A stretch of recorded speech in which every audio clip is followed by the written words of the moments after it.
today's event is organized by ECF, or the European Civic Forum, and ECNL. And we are the coordinators of a project called MAX, Monitoring Action for Civic Space. And I am Kerttu Villamo. I work as a Civic Space project officer for the ECF. And I monitor and I do advocacy for civic space and protection of civic space here in Brussels. And with me, I have also colleagues from ECF, Jada, who will speak in a bit, and Ben, who will take care of the chat, and also colleagues from the ECNL, Marianna and Ivana. And maybe before we go into the meaty parts and into the actual topics, I will just very briefly tell who are we, ECF, just to give you a kind of overview, who are the people behind this whole system and who are the people sending you the emails and inviting you to all this. So ECF is a network of associations and NGOs. We have approximately 100 members across Europe, also in the not only EU member states, but also in the Balkans and in the UK. And our main mission is to monitor and protect civic space and strengthen civil society through advocacy, through campaigning, through capacity building, and also connect the national level civil society into a wider EU topics, and strengthen and support civil society that are facing attacks and threats on the national level and on the ground. And this early warning and alert system tool, it's one tool that we have been advocating already for a longer time, and one tool that will strengthen the protection and strengthen the overall work we do. And we're very excited to introduce it for you today. And yeah, maybe just to say before we go into the topics that this session will be recorded and we will be publishing it later. So I hope this is fine for all of you, and please feel free to turn off your camera if you don't want to be with camera on in the session. So yeah, the session, the next 90 minutes, we will focus on presenting what is the tool, what is the early warning and alert system, how can it support civil society, how can it protect civil society and identify and respond to threats against civic space that we are increasingly seeing across Europe. And also we will talk about which is the core of the system, how we can switch from this more kind of reactive approach to civic space restrictions and deterioration to more kind of a preventive approach, and how we can demand the EU institutions to also take this approach and have stronger safeguards for democracy and civic space and the rule of law. We are also joined by some national level experts, civil society actors from the Netherlands and from Bulgaria, who will give us short brief introduction to what is happening in their countries and also how the tool can help them as project partners. For now, this is it from me. I will give the floor to colleagues from ECNL. Maybe you can shortly just introduce who are you, who are ECNL, and the MAX project. So basically the project that is under which we develop this system. Yeah, sure. Thank you, Kerttu. Hello, everyone. I'm Mariana Belalba. I work with ECNL, European Center for Non-for-Profit Law. And since last year, we have been coordinating this project, Monitoring Action for Civic Space, which I think the main aim is to create a methodology that monitor civic space at the national level, together with this approach on preventions that the output is the early warning alert system. And there are arguably many monitoring tools out there. And I think what we are trying to achieve here is to more than strengthening the capacity of partners to monitor, to sort of uh, achieve a harmonized and systematic approach to monitoring at the EU level. And this is a pilot that will be implemented in 7 countries with a long-term vision to achieve that. So far, we have created with the national partners a methodology that will see the positive, but also the deterioration in 7 countries. 2 of them will be speaking here, Bulgaria and the Netherlands, but also national partners will be monitoring in Poland, France, Denmark, Romania, and Bulgaria, and Hungary. As you can see, these countries were intentionally sort of selected because the civic space condition in each one of them is very diverse. We wanted to create a monitoring tool that sort of captures the nuance of each country while at the same time being regional in nature. We end up having 6 main dimensions that we expect to monitor: the basic civic freedoms, right to association, peaceful assembly and expression, and then the other freedoms that sort of constitute enable environment, right to participation, access to funding, and safe space, meaning that we want to also bring into this monitoring tool the safety of human rights defenders and civil society organizations to exercise their job, which have been increasingly targeted at the EU level. And that's basically it. Sort of the outcome of this by the end of the year will be country reports, very detailed country report that will have some sort of quantitative information, because national partners will aim to score the civil space situation at the national level.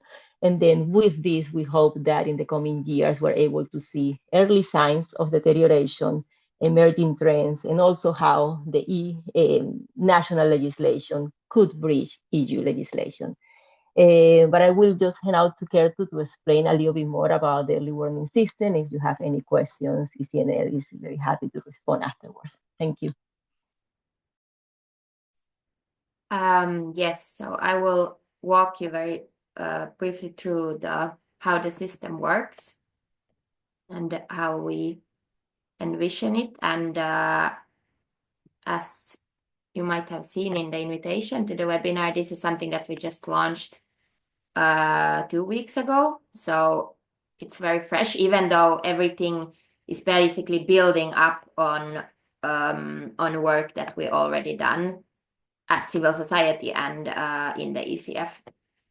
But yeah, just to give you a very brief overview of how the system works and what do we mean by this early warning and alert system. So yes, it's a pilot. It's under a project funding, so it's very much a pilot, but I think it's very important also to emphasize that how we envision it now, it's bigger than a project, but obviously we don't have funding for it now, when we are basically embedding this system into the work that into the core work we are doing. But we see it already by now. We see it as something that goes beyond a project, a short-term project.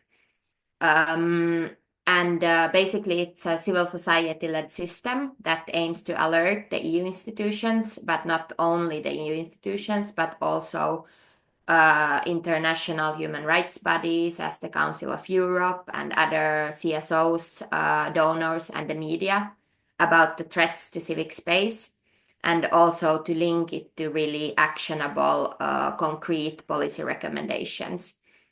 And this is important to keep in mind, that we see the system as an action tool, because as Mariana said, there has been a lot of monitoring going on already, and policymakers are very aware of deterioration of civic space. But what we are really lacking is the action and the preventive action. especially. So really to keep in mind that how we envision is to have action in the focus here. And it also aims to systematize this collection of the developments and to report on early signs of civic space deterioration.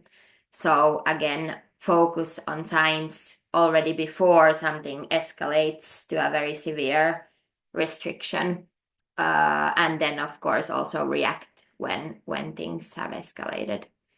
And what is also an added value, I would say, is that we aim to track these actions or reactions and the lack of them. So to also keep kind of accountability with the EU institutions.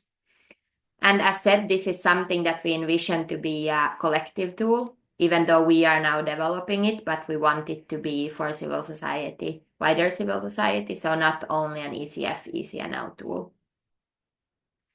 And as said, it builds on already existing things, both through civil society work, but also on the existing frameworks from the institutions. So we are aiming to leverage on national, EU, and international law, and also align it with, for example, tools as the rule of law process of the Commission.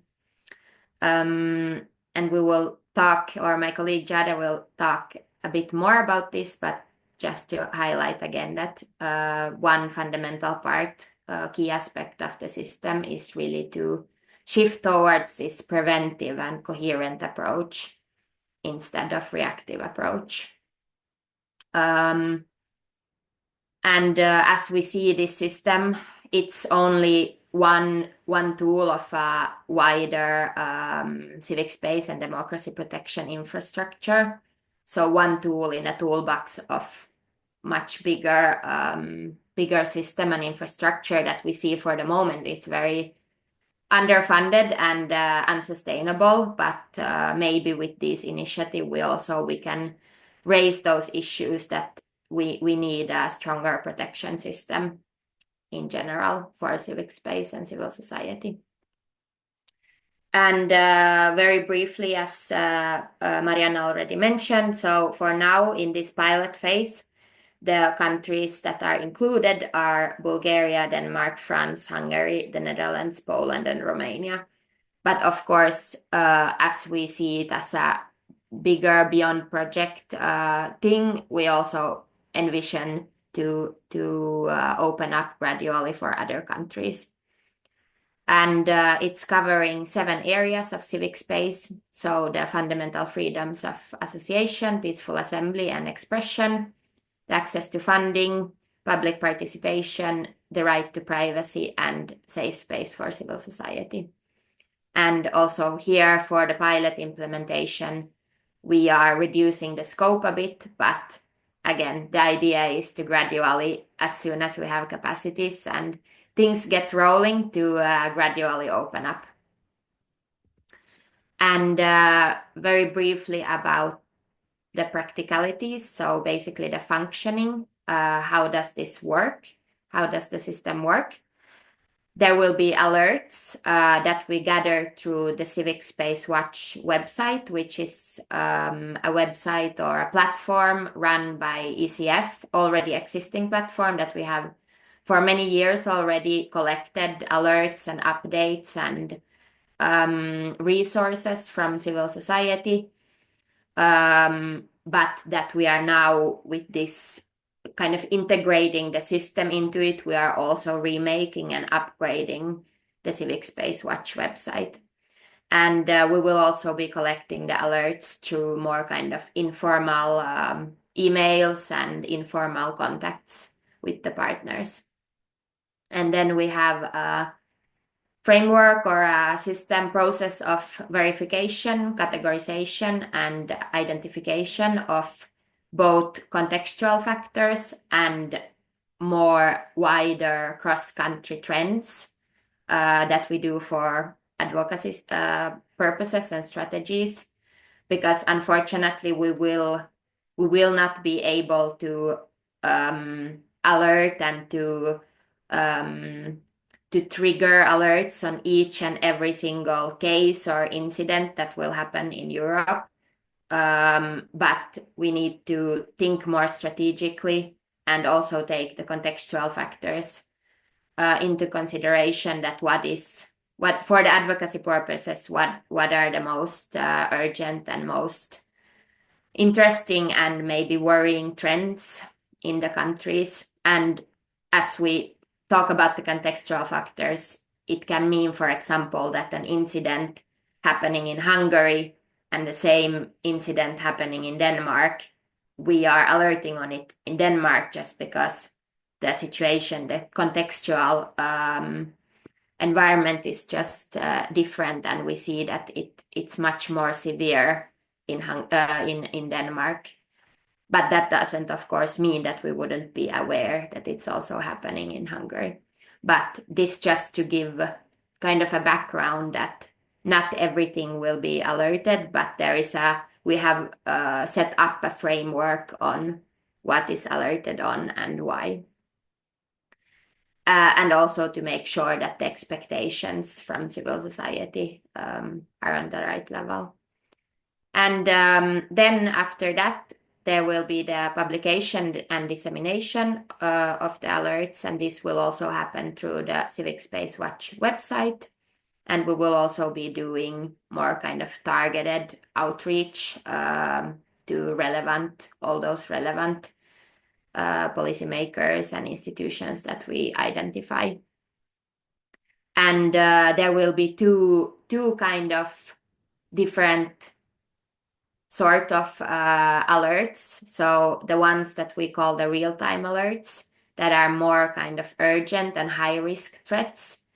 And then we will have, parallelly to this, we will also do more kind of ongoing regular reporting through the newsletter and through contacts. And this regular reporting will provide more kind of a deeper analysis to the emerging trends, while the short, high risk, urgent cases are more kind of very, very brief alert. Hey, this is happening, you need to react now kind of alerts. And as I said, this whole integrating the early warning system is part of a bigger development of the Civic Space Watch website that will be upgraded in the coming months. Maybe some of you are already familiar with the platform. You will for sure see some changes in the coming months there. And now we are moving to the part where we would want to introduce and describe a bit more what we mean by this preventive approach. And before I give the floor to my colleague Jada, I would want to kind of kick off the discussion with you by inviting you to respond to this word cloud and respond to the question, what does a preventive approach to civic space protection mean to you? And maybe I could ask my colleague Ben if you could share the link to the word cloud in the chat, or you can also use, if you have your phones, you can also use the QR code or the link here on the screen. Just to get you in the mood, kick off this discussion. And also this is very important for us because obviously everything that we gather, all the comments and feedback we gather from this webinar will also help us to develop the system and in the discussions with the institutions. So maybe I give you a couple of minutes to fill in that.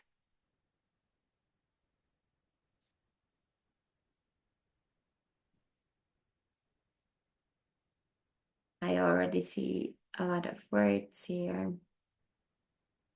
I can share my screen.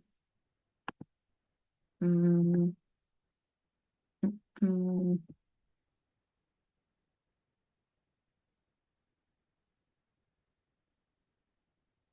A lot of similar thoughts that we have had with ECNL and ECF.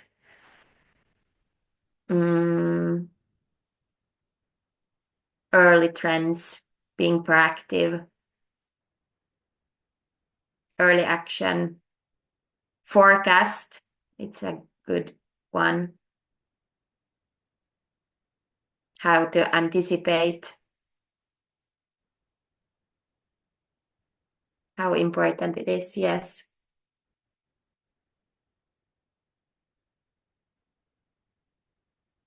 Preparation also.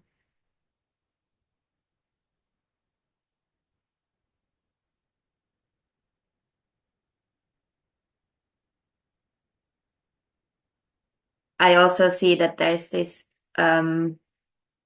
need to be in contact, continuous contact with the decision makers, which I think is also the key. Resilience, also another word that we have been using the last months a lot. How to build resilience as protection, as part of the protection of civil society.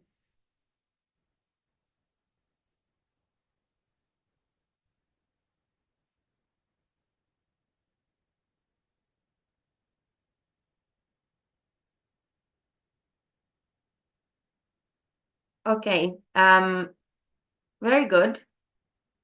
Good to see that many of the reflections we have had are also reflected here in what you are all writing. Great, you can also keep the link, and if something pops up in your mind, feel free to share here. Now I would ask if Jada, if you could tell us a bit more about our vision on what the preventive approach means. I can share my screen. Hello, everyone. Thank you so much for joining us today. Actually, Kartu, I don't need the slides. Maybe you can just keep the poll, so I Okay, can try to pick up some words from there. great. Of course, as we read in this poll, preventive means a lot of things. It means building the strength and resilience of the sector. It means how the sector is funded. It also means creating different narratives, civic education, building cohesion in society. It means the checks and balances. So prevention, switching from reaction to prevention is a big process that needs to happen both inside the civil society and institutions. With this warning system, we want to contribute to building one brick of this preventive approach. And maybe I will walk you a little bit through the backstory of how the Civic Space Watch was created and the experience we have so far and what we aim to change with this system. So the Civic Space Watch was created at the time where the NGO law in Hungary in 2017 was being discussed, the foreign agent law. And we saw that there was a lot of different types of threats across Europe, but there was not really a coherent approach from the EU institutions on how to react to this, but also from civil society. There was almost normalization of these attacks. There was an understanding that in some countries there there was a systemic deterioration that was taking place, but this systemic deterioration in these countries was not connected with what was happening, I don't know, in France or Spain or Italy. So we started mapping and engaging with the EU institutions, with actually many of you in this call. And what we see in all these years engaging with the EU institutions on these restrictions at the national level is that the toolbox that the institutions have so far is limited. It's reactive, and it can especially be triggered after a legal measure is entering into force. Often the burden of proof of proving the impact of this tool on civic space is on civil society. And in some cases, it might take years for legal tools to be triggered at the European level. As European civil society, so again, several of you in these calls, we have been calling for the rule of law report, so something that would move, again, towards a more preventive approach, because would map more broadly what the restriction on the rule of law and civic space are. But still, we see that this tool has limitations.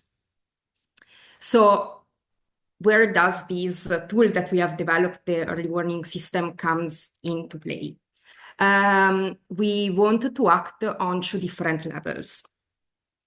On one level is on civil society side. We want to better coordinate between national level civil society and EU level civil society, expanding our solidarity with each other.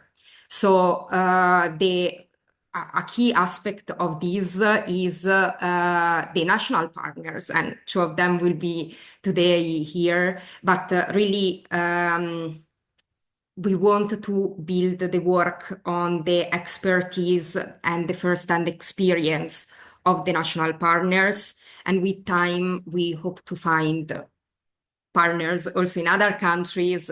In some cases, we already have like a wide network of partners with whom we can expand this pilot also to other countries. We are also trying to coordinate better at the European level. So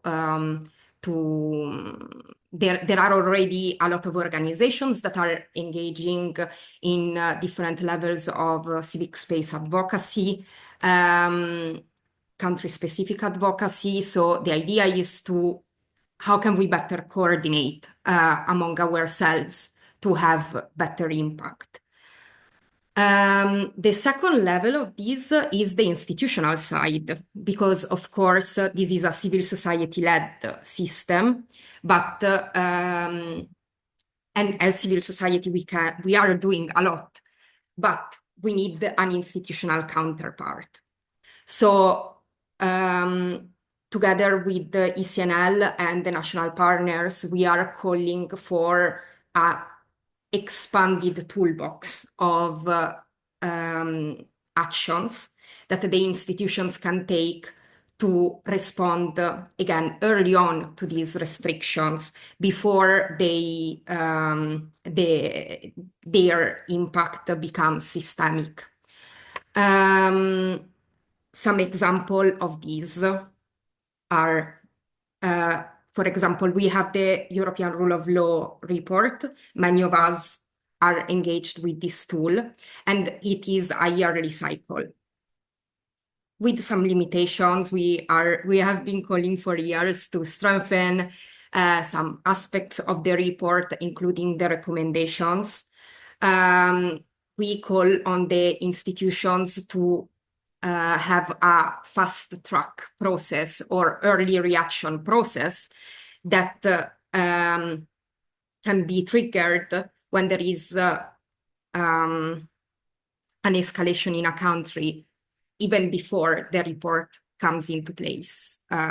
in July, or is launched in July. The second aspect of, or what we call for, is again, expanded toolbox, not just using sanctions and legal tools that, of course, are super important, but we have seen take sometimes years to be triggered and to have an impact. We want the EU institutions at this time to be more creative and also leverage their political and diplomatic role, as well as their technical expertise. Of course, all of these should happen in dialogue with the civil society. And finally, to take inspiration from what exists outside of the toolbox that the EU has to deal with shrinking civic space outside of Europe. For example, having clear guidelines on the role of different institutions, also the national representations of the Commission, and how they can be involved in operating spaces for dialogue, and also build pressure when a government is moving forward with restrictions. So, as Kertu said, it's we are building this brick on experience that each organization in its room has, and we are really eager to engage also bilaterally with you to see how to better cooperate, to make this tool not just a tool for a couple of organizations, but really a tool for all of us. Great. Thanks, Jada. Before we go into the country examples and I give the floor to two of the Max partners, maybe we can have a very short 2 or 3 questions regarding our comments, not necessarily even questions, feedback, reflections on everything so far, or on the preventive approach or the system itself.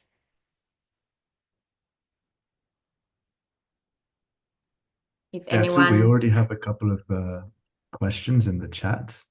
I don't know if this is a good moment maybe to cover them. The first one I think has been answered already, but maybe it's good to just clarify and reiterate. It comes from Martina, and it's, can a country join the monitoring? Yes, so the idea, as Jada said, and Mariana also highlighted, that we pilot with these 7 countries, but the idea is to expand and also use the MAX methodology that is also developed under the project to extend it to other countries gradually. So we encourage to be in touch if there's any interest in your countries. We're very eager to hear. Maybe I can take the question on the privacy. And so... You want to just read it out, Jada? Yes. The question is, how do you avoid becoming a US fusion center? How do you maintain the principles of GDPR? How will you avoid engaging with technology providers who violate personal privacy and promise security? And how do you avoid contributing to police violence? So, thanks. This is a complex question.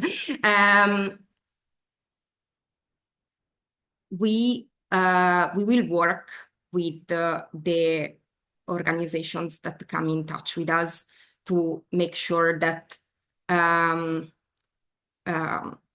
publishing something or even informing the institution is the right way to go.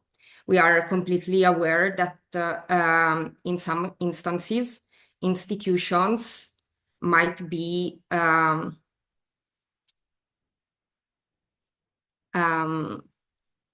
responsible also for civic space restrictions and violence. So we don't want to be naive on that. So it's always a open dialogue with the national partners and the organizations that come in touch with us. In some cases, we know that reporting to the institutions is not the right thing to do. And we discuss together about consent, what are potential risks involved, and make sure that copyright is respected. So making sure that if someone wants to remain private, anonymous, we respect that. And if someone wants to, or an organization wants to be visible in the action, that's also how we, like, basically it's part of a dialogue, all of these, and it's a part of a relationship building with the civil society on the ground, especially having in mind the potential negative impacts on the most vulnerable. Maybe I ask my colleagues also from ECNL, ECF, if you have additional answers. Maybe I can add that also the possibility to do alerts either publicly or not publicly. So sometimes maybe also for the advocacy purposes, it's more useful and more strategic to do something kind of not in a public way, but to leverage on those personal or individual contacts we have to policymakers or something like this. But as Jada said, I think the most important part is to remember that, like, all the alerts, it's not only a work of ECF or ECNL, it's something that we are kind of coordinating and running this system, but everything we rely on the national level. So of course, all the decisions and all the whole strategy is developed and discussed together in dialogue with the partner and with the organization on the ground. And I add that, again, this is a pilot project. We are very open to feedback and recommendations on how to improve the way we engage and the way we build it. So, sorry, I don't remember the name. Christopher, if you want to get in touch with us, maybe you have ideas also on how we can strengthen this aspect, and we can also take it bilaterally to continue this conversation.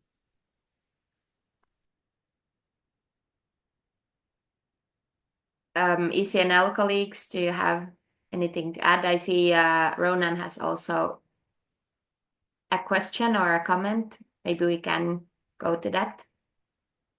Thanks, guys. And thanks for the presentation. This is a really, really interesting and I think really timely project. I just had two questions.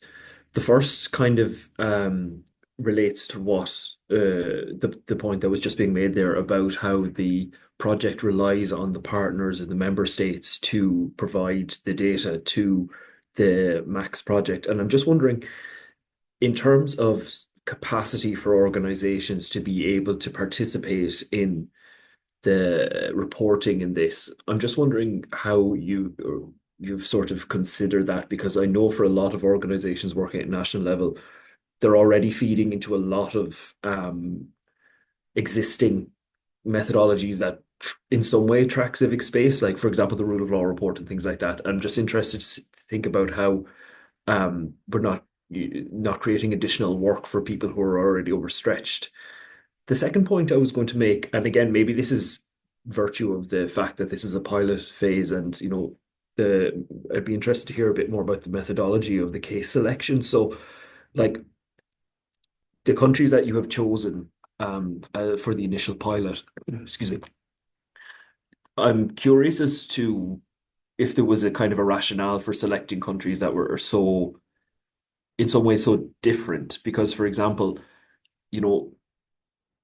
while it's interesting to get insights about what the restrictions on civic space in Bulgaria and Denmark are, in terms of comparability of data, that's going to look extremely different. And it's, how do I say? So, like, I just wonder about the value at this stage of being able to compare the data. So, like, saying, oh, civic space is more closed in Bulgaria than it is in Denmark doesn't tell us a great deal. And something we've been kind of thinking about here in ICCL is looking at countries where civic space is considered to be open and comparing the restrictions in those countries might actually tell us a bit more. So, for example, I know you have Denmark and the Netherlands. So comparing those two in terms of restrictions might actually tell us a bit more about what type of restrictions are happening in quote unquote open in open civic space than looking at most different examples. I hope that's clear. Sorry, I'm just kind of rambling a bit, but I think hopefully people get the point. Thanks. Yeah, understood. Clear question. Thanks. Maybe I can take on the first one, and Jada, feel free to also contribute. And Mariana, maybe you can open up a bit on the methodology and how we selected the countries.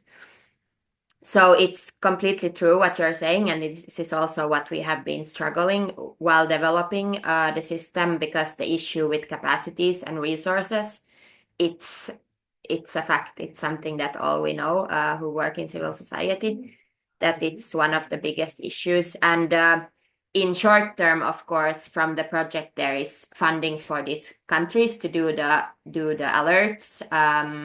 And we are all the time searching for opportunities how to kind of extend the project. But for the longer vision, we also parallelly, I would say, we do advocacy on this exact issue.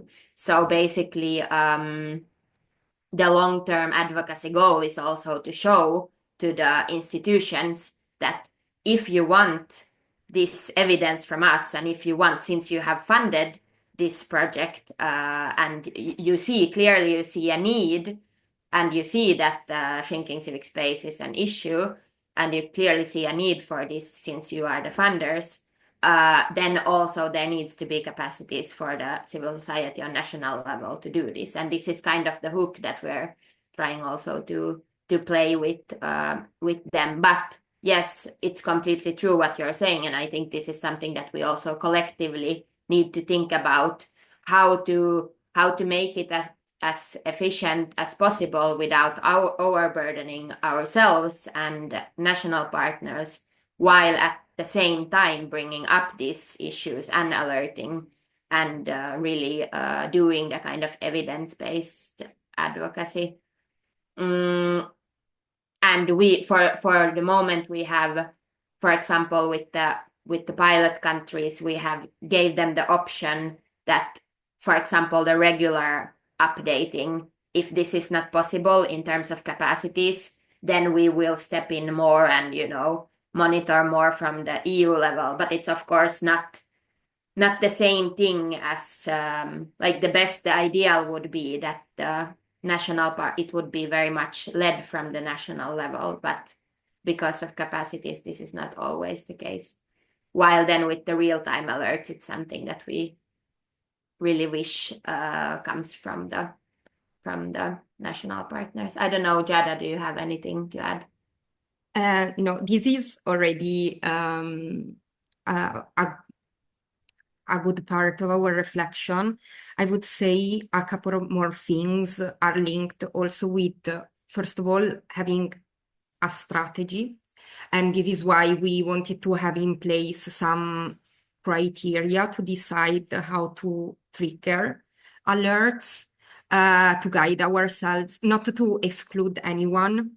Again, Ronan, what you said about, you know, a restriction in Ireland might have a different significance than a restriction in Hungary. It's what also Kurt was mentioning before. And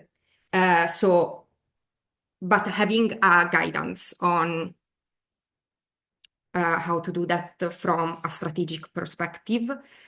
The second element is this part of coordination that we are building for now behind the scenes, but we hope we are having a lot of conversations with other EU networks and EU organizations that are doing this work to see how we can feed into each other's processes, because of course we understand that the national organizations involved in monitoring are already contributing in a lot of different processes, such, for example, the Civicus Monitor. So how can we build the data to feed into different processes so that we can avoid overburdening? Then, as building on what Kertu was saying about funding, our idea is, first of all, that we will have a conference at the end of this project in 2026. We would like to discuss with different organizations that are doing monitoring work about what are the challenges and what are the strengths also of different methodologies.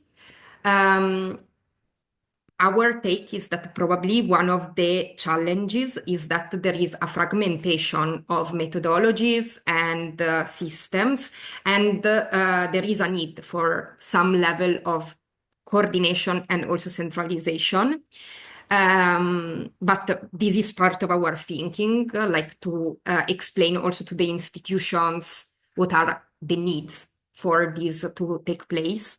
And then, of course, as Kurt was saying, this is part of a bigger ecosystem that is needed, some of which is existing, but with little and fragmented funding. So we hope that the MFF and the civil society strategy can also be two processes for which we can be strong as civil society advocating for needs, including resources for national civil society organizations to do this work. Marianna, maybe. Yeah, definitely. Look, and I can see Leuven is here, who was very involved in the selection of the countries when submitting the proposal. So I wasn't, so I don't want to make a mistake, but I think for me, when developing the methodology, one of the reasons that I thought it was important first to have diversity of countries, right?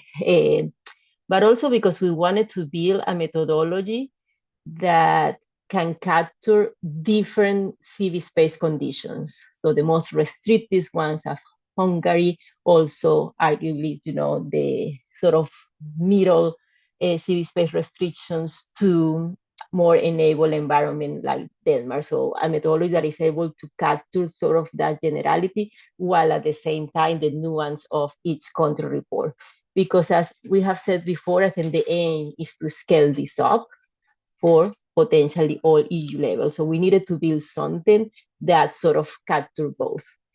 The second thing is that I think the scoring process, and there was a lot of debate about exactly that, what was the added value of a scoring process? And for me, rather than compare countries or ranking them, is to sort of see a timeline of improvements or deterioration. So in 10 years' time, we can actually see on a country level where there has been some improvement and deterioration. I think inevitable, people tend to compare countries, but I think we will sort of re-emphasize that this is giving so much nuance detail at the country level that I think we want to avoid sort of the rankings. At the end of the day, what we want is to sort of offer institutions sort of recommendations of what are the key priorities of each countries that they want to improve, regardless of, the scoring process. I think the scoring process just serves as a sort of baselines to see how far we can go with the improvement.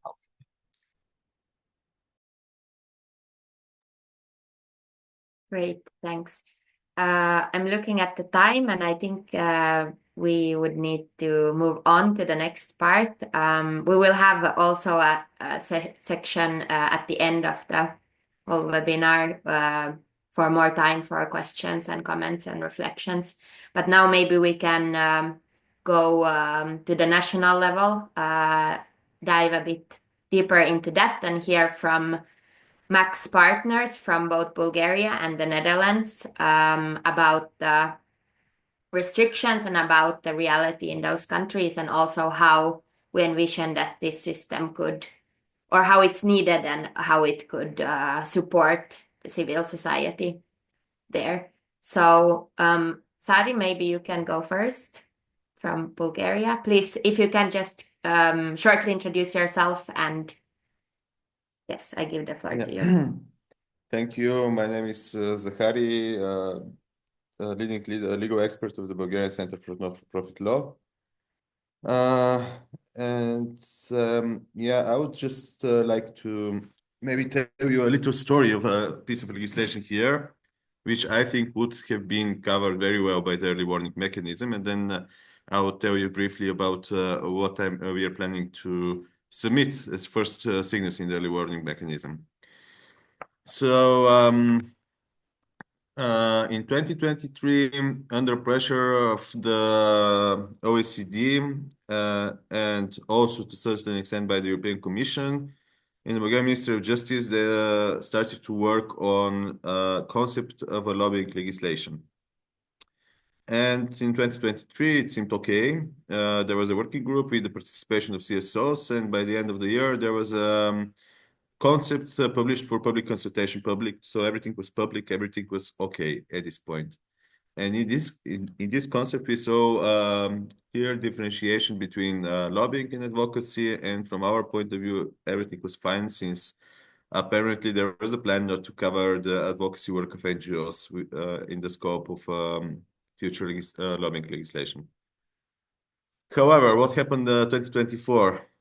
March 2024, in one of the consultative councils to the government, composed by NGOs, we received a concept on a lobbying law, on a lobbying regulation of lobbying from the Ministry of Justice, which was very much different from the one that was published in 2023. So at that point, I would say, if we had early warning mechanism, that would have been a very appropriate signal to the submission, because there was no more the separation between advocacy and lobbying. Apparently, they wanted to put all the NGOs to have a future law where all the NGOs are lobbyists. And given the ideas for exemptions we saw in this concept, probably most of the lobbyists in the country would have been NGOs. And surely enough, there was no feedback from the public consultation, so there is no public information how and in what manner they decided to change the initially published publicly concept, as contrast to the one we received, which was not public. So yet again, in the middle of the year, we saw the rule of law report on Bulgaria from the European Commission, and there we saw that the European Commission is very happy with that, with the Bulgarian government, because apparently the Bulgarian government has adopted a concept on the lobbying legislation, which also shocked us, because we were following closely and we didn't see this concept to be adopted by the government. It turned out that the concept was adopted only by the Minister of Justice, whose decisions are much more not transparent than decisions by the Council of Ministers. And somehow it was falsely reported to the Commission, and they falsely put the information in the final version of the rule of law report. So this showcases a development of something that could have been started as an early warning. This is already in the middle of May. And then the final, let's say, development was in the end of year when a new working group in the Ministry of Justice was formed, which had the task to specifically write a law based on the concept. And after the first meeting of the working group, the Ministry of Justice submitted to the participants in the working group. They called it the structure of law, but it was half-written law, and we saw all the things we fear the most inside. Indirect or grassroots lobbying is lobbying, meaning that you make public statements to support or to reject certain legal act would be a lobbying activity, and you should register as such.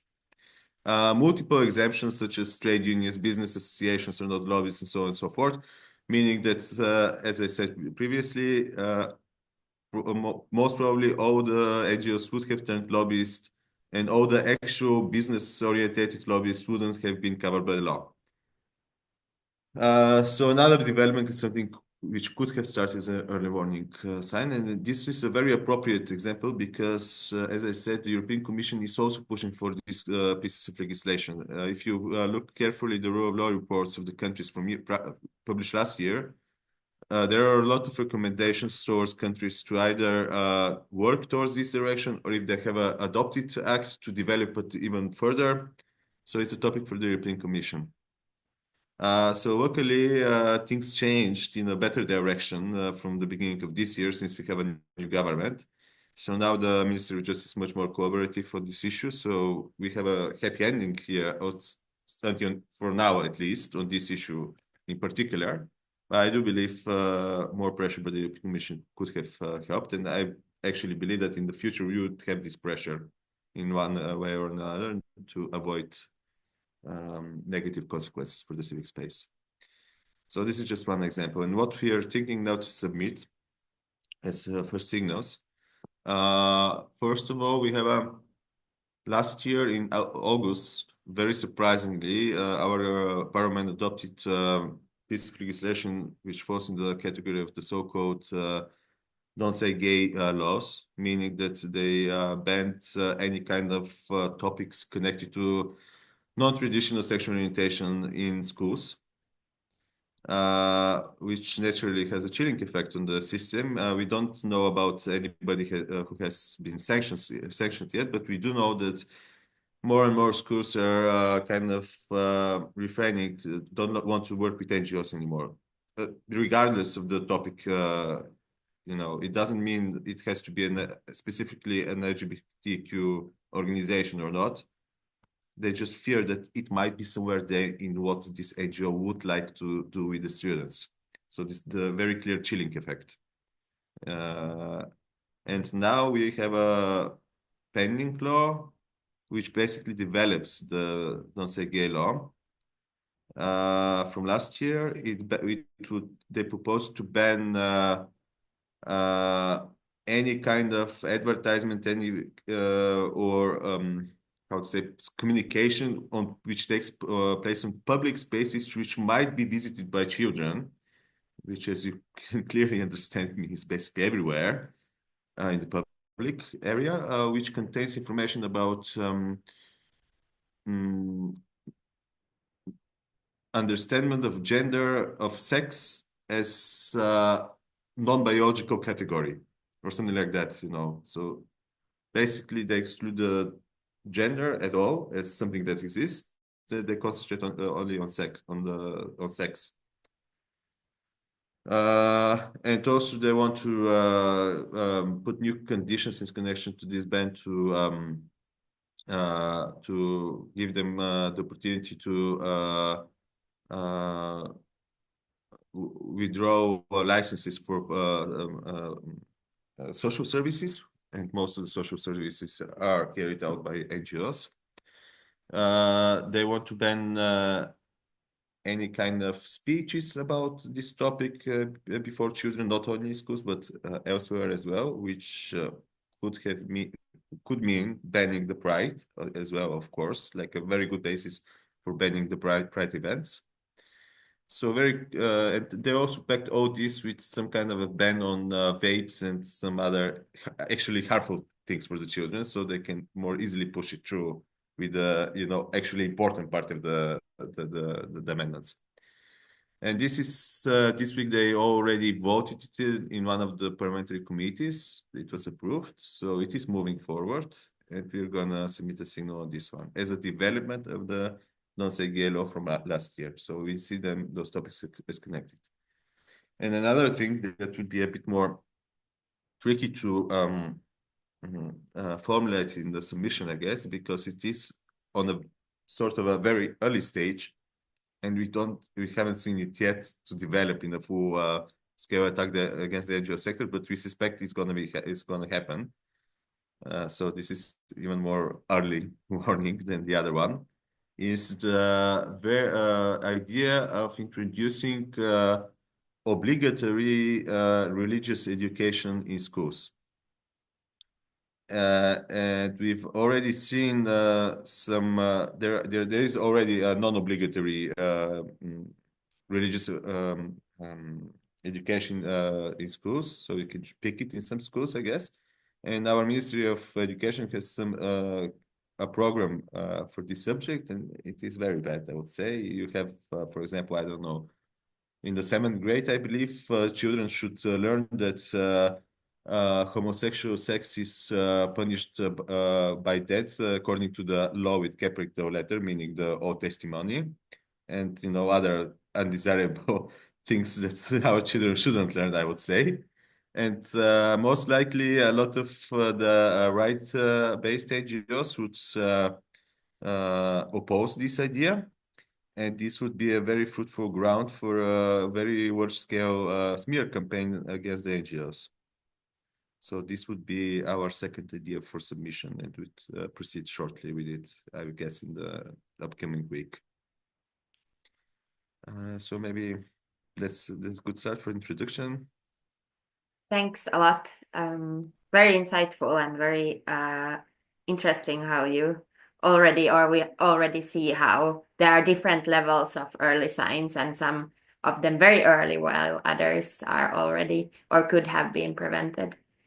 Great. Now I would want to give the floor to the other side of Europe, a very different country from Western Europe, but also part of the project. And I think very interesting to also see and maybe compare a bit how the same system and how the same methodology is applied in the Netherlands. So Aisha, please. Yes, thank you very much, Kertu. Yes, hi, good morning, everyone. My name is Aisha Shahwani. I'm the Advocacy and Partnerships Manager at the Netherlands Helsinki Committee. We are an organization that works on rule of law strengthening and protection of human rights across wider Europe, but also since 2020, we've been engaging in monitoring the rule of law within the Netherlands by engaging in the annual rule of law cycle of the European Commission. And now are also part of this consortium of the PAX project. And yeah, we are very happy to be part of this consortium because unfortunately in the Netherlands, the developments are not going into the right direction, although at a different stage. There are a lot of concerns at the moment for a serious democratic erosion happening in the Netherlands. This is also reflected in the latest Civicus report, where the Netherlands went from an open civic space to narrowed.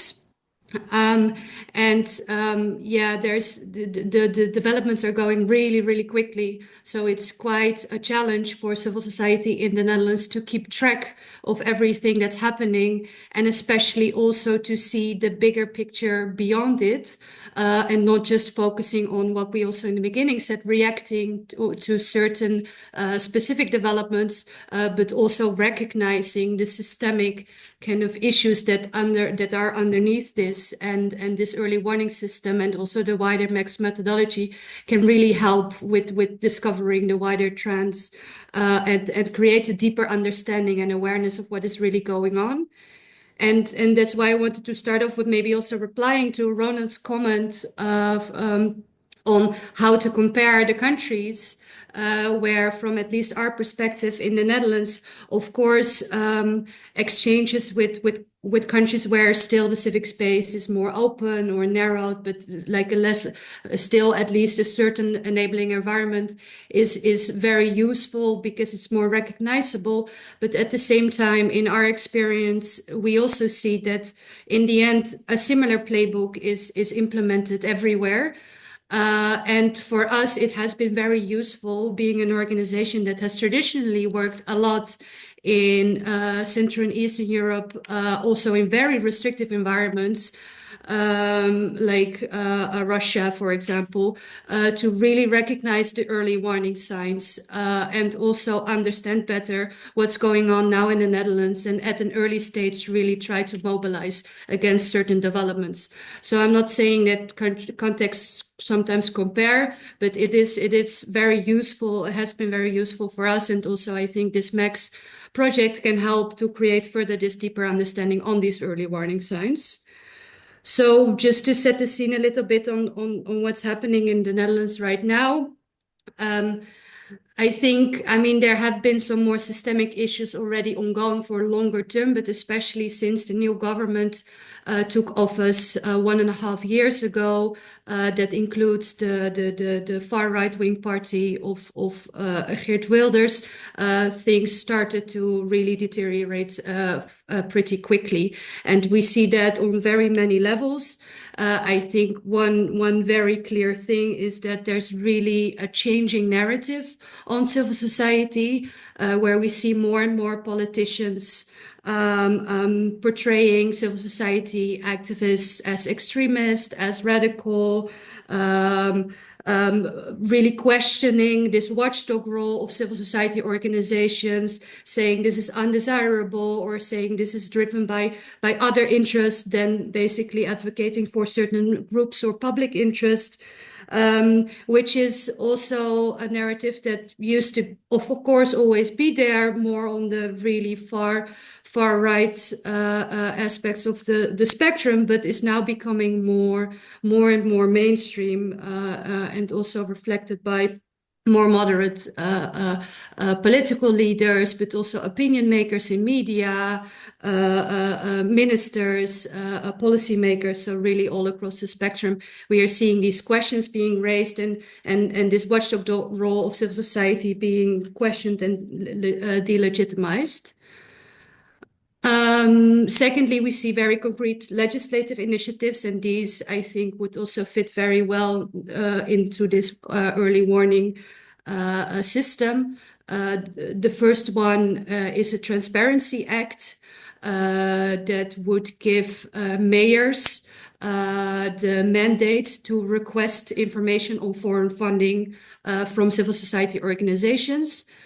Whereas it's not really a full-fledged foreign agent law as we see in different countries. There are similar really fundamental concerns of fake definitions within this legislation that would open the door for arbitrary implementation of this law against certain organizations, and a more political implementation. And also, yeah, there have been very big questions raised about actually the effect this law would have. It's again introduced in this light of countering undesirable foreign influence, but how effective it would actually be to do this while it's disproportionately impacting civil society organizations. So this law was just passed in the House of Representatives and will now be discussed in Senate. So it's already quite in a further stage.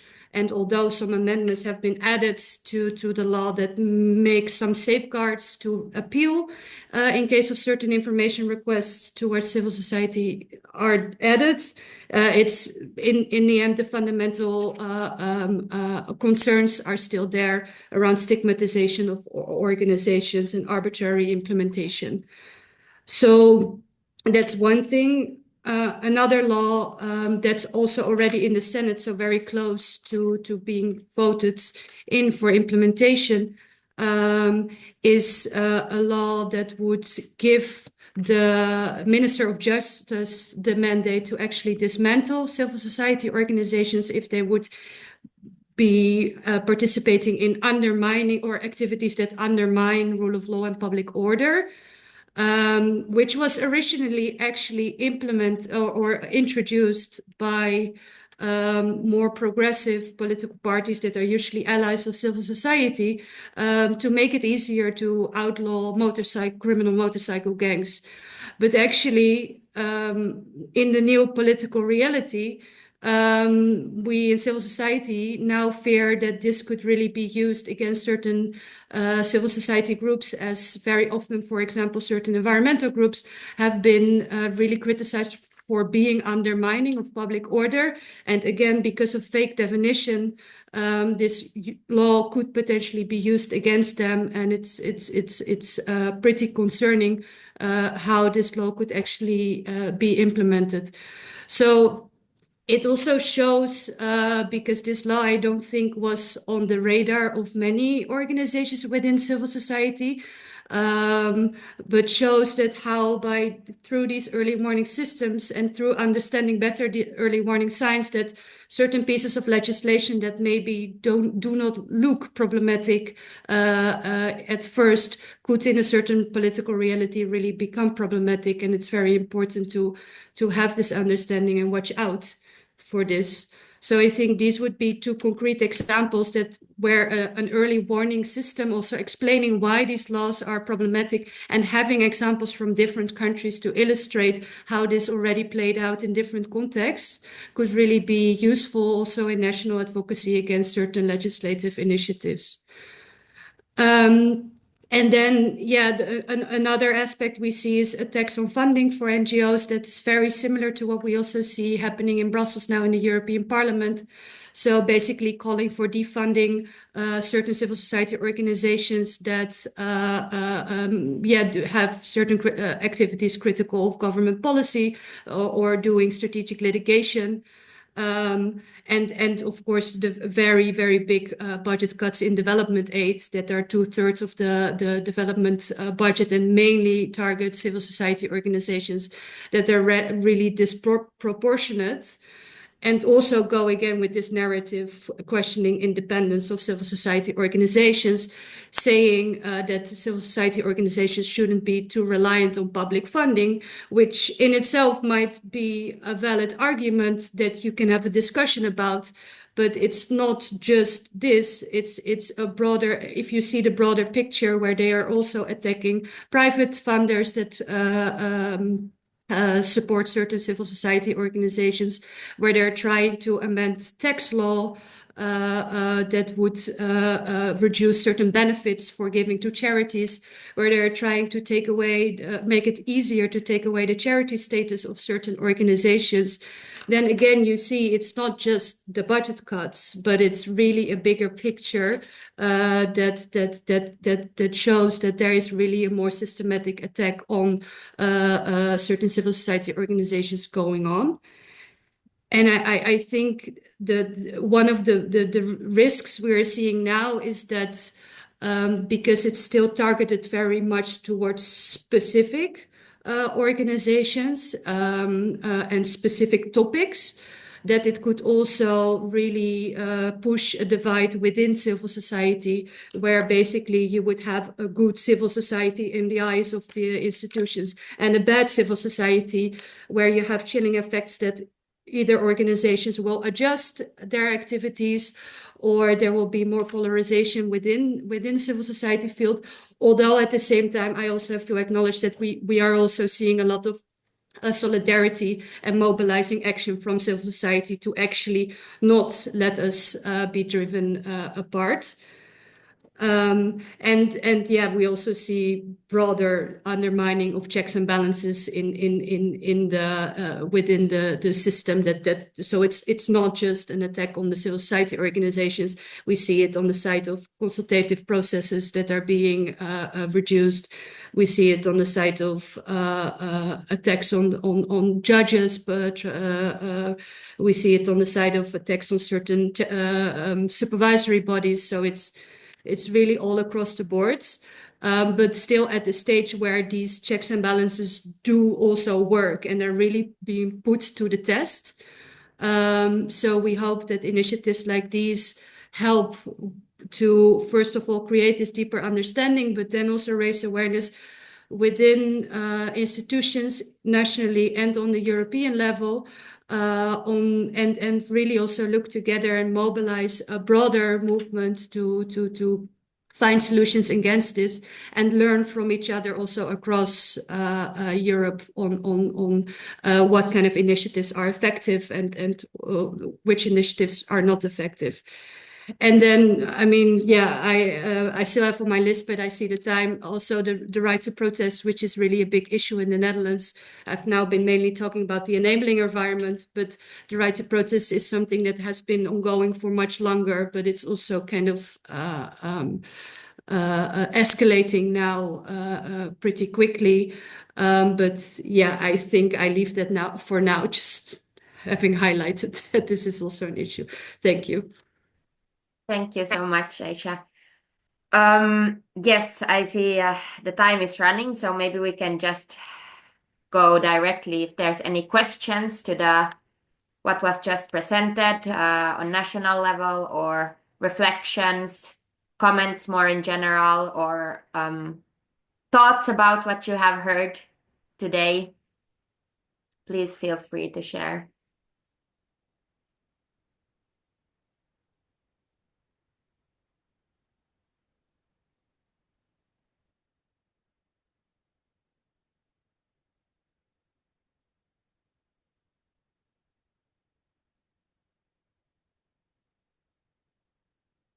I don't see any hands. I don't see any comments in the chat.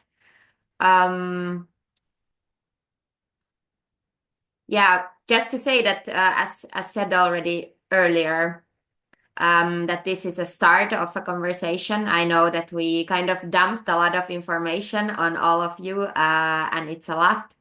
And everything is still also in the process. So basically to say that this also encouraging you to reach out, and we can have bilateral conversations about country-specific issues or the methodology or the system if you're interested. So this is also to kind of encourage to stay in touch and have conversations, continuous conversations about this. I see now a hand. Please, Anne, just take the mic and the floor. Thank you very much. I will be brief. Thanks a lot for all the presentation and the discussion. Just as a second of background, I'm coming more from the development sector. I've been in Ukraine and Central Asia with the UN and the OSCE, so in very restricted civic spaces. And my question is, I recall, maybe you touched on it already, but I would be interested to hear a little bit more. In your presentation initially, I do remember it was written that what would come up from as this instrument will trigger responses from the EU and the institutions. And I'm interested as to how, what do you mean by it will trigger? What is the ultimate outcome? Maybe what would be more of the outcomes you expect from this tool in terms of reaction to the tool? Because it is very clear that it is extremely helpful for all of the agencies in this room already. But in terms of, follow-up steps, are there already discussions with other institutions? Just very, very briefly. Maybe, Kertu, if I can take this. Yes, sure. Maybe there was a misunderstanding in how we expressed. The system will channel the information to the institutions, and then as ECF and ECNL, we will be putting pressure on the institutions and keeping them accountable to where they react, where they do not react. So we will try to map their responses and see where the gaps are, hopefully with other civil society organizations at the European level. As we said, we are discussing also with other organizations that are doing advocacy at the EU level. And I don't know if you said that you are also doing work at the EU level, maybe we can continue to engage. So we cannot promise a direct response from the EU institutions, but what we can promise is that we will push as much as we can, leverage the experience that we have in, maybe it's not the Commission that reacts, but we can see how to trigger other mechanisms. There is a monitoring group on rule of law, fundamental rights, and democracy in the parliament. In the past, we were able to cooperate with them. We can mobilize some MEPs to put pressure on the Commission or on the Council or these more formal instruments in the parliament. What we are working towards is more to coordinate the data collection and the advocacy, and then yes, there will need to be a sustained effort and pressure to get reactions. But our message is that it's great to have support in doing monitoring and data collection, but then we need the reactions from the institutions.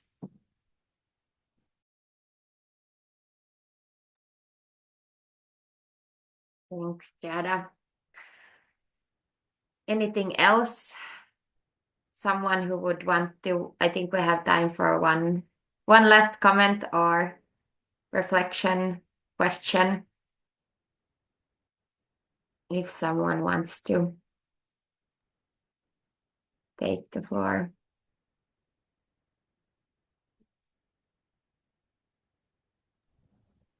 Maybe if I can just react also to a question in the chat that was raised regarding the censorship on social media. And of course, this is part of the developments that we are concerned with when it comes to civic space.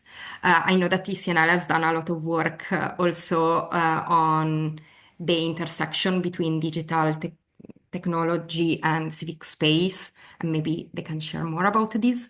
But regarding what different avenues we have to bring out our issues as civil society and also infrastructure that we can use to communicate, any suggestion is very welcome, and don't hesitate to get in touch.